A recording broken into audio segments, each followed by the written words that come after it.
If you had to bet your brain on 10 supplements, these are the ones I'd put my money on. I'm JD, pharmacist, 30 plus years in healthcare, and a guy who has spent an embarrassing amount of time reading research that most people have zero interest in reading, so you don't have to. Now, not every supplement on this list has a rock solid case. Now, I'm going to tell you which ones do and which ones are more like promising interns still earning their keep, because that distinction is the whole point of having a pharmacist walk you through this instead of a guy with a supplement sponsorship. So let's go in order of how much I actually trust it. Now, number one is Creatine Monohydrate. And if you've watched more than 2 videos on this channel, you already knew that one was coming.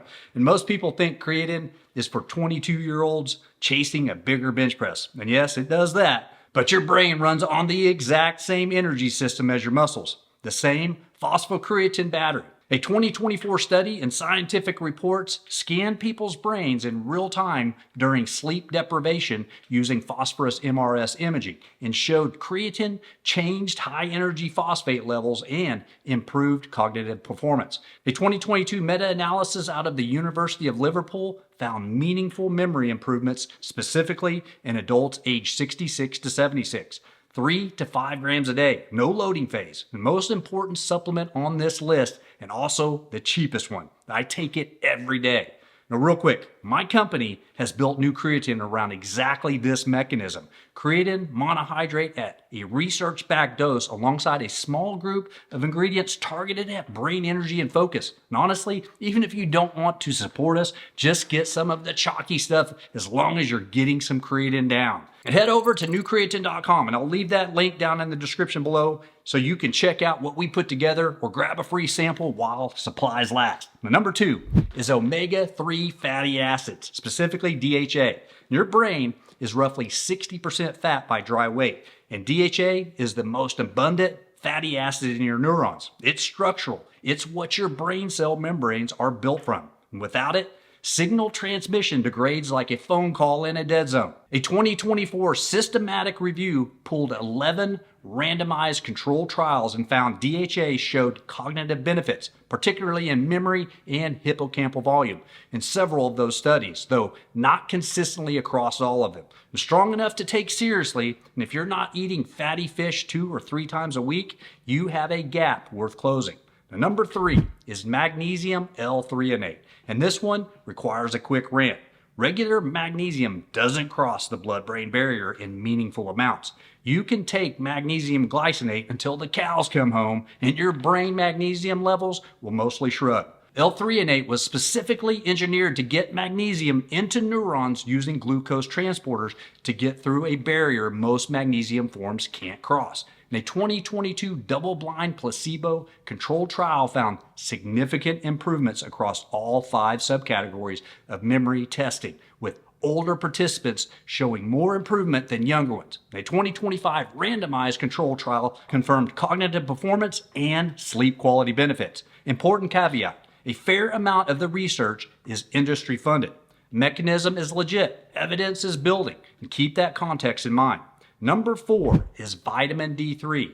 Not primarily a brain supplement, but it functions like one if you're deficient, and a lot of adults over 40 quietly or without knowing it. Vitamin D receptors sit throughout the brain in regions tied to memory and learning, and vitamin D regulates nerve growth factor synthesis. Observational research consistently links lower vitamin D to higher dementia risk and poor cognitive scores. The clinical trial evidence on whether correcting deficiency actually prevents cognitive decline is more mixed, and we don't have a definitive answer yet. But what I can tell you is a D3 blood test costs like $20. And if you're deficient, fixing it is cheap, safe, and has no meaningful downside. Fix deficiency first, optimize second.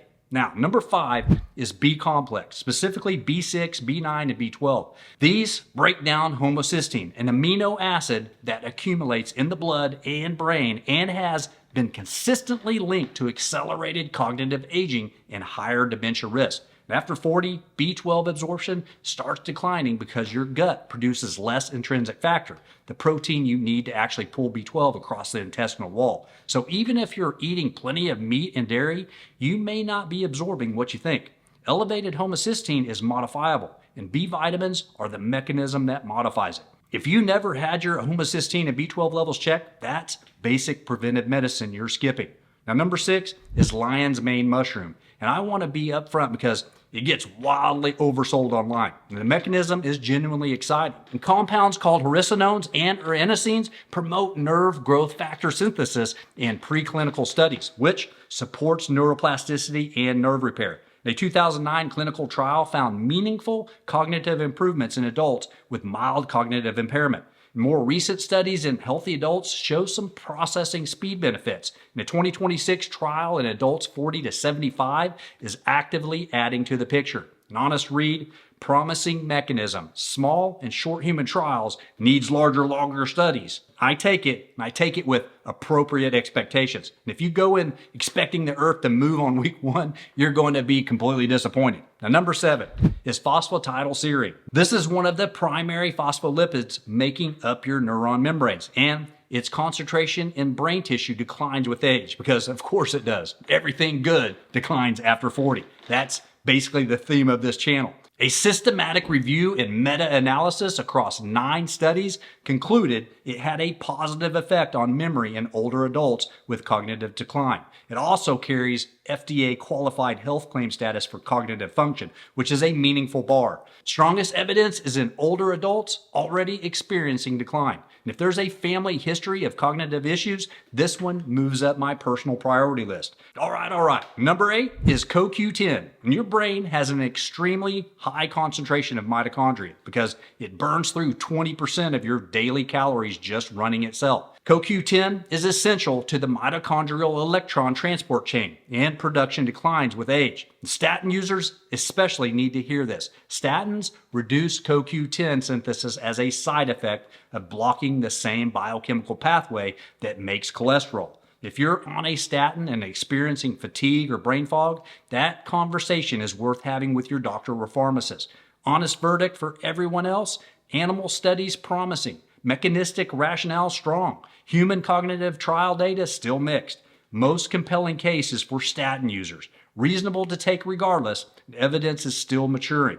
Number 9 is curcumin, and this is probably the supplement with the largest gap between what social media says and what research actually supports. The mechanism is interesting, crosses the blood-brain barrier, binds amyloid plaques, has documented anti-inflammatory properties. The problem is bioavailability. Standard curcumin is poorly absorbed, and most research using standard formulations doesn't show consistent cognitive benefit in humans. The one study I find compelling used a bioavailable form called Curcumin. An 18-month double-blind trial out of UCLA found improved memory and attention in non-demented adults alongside reduced amyloid accumulation on brain imaging. Small sample, but interesting. If you're buying a cheap turmeric capsules off a grocery store shelf, that UCLA data does not apply to what you're taking. Form matters enormously with this one. Okay, on to number 10, which is NAC, or N-acetylcysteine. Your body makes glutathione, your primary internal antioxidant. And to make glutathione, it needs cysteine. And after 40, glutathione production starts declining, which means your brain's defense against oxidative stress gradually weakens. And oxidative stress is one of the central mechanisms driving age-related cognitive decline. NAC is the most efficient way to replenish that supply. The clinical trial evidence for cognitive benefits in healthy adults is still developing, with the strongest human data coming from psychiatric and surgical contexts. But the mechanism is real, it's well tolerated, it's inexpensive, and it supports a defense system your body runs less efficiently as you age. And think of it as infrastructure rather than a nootropic.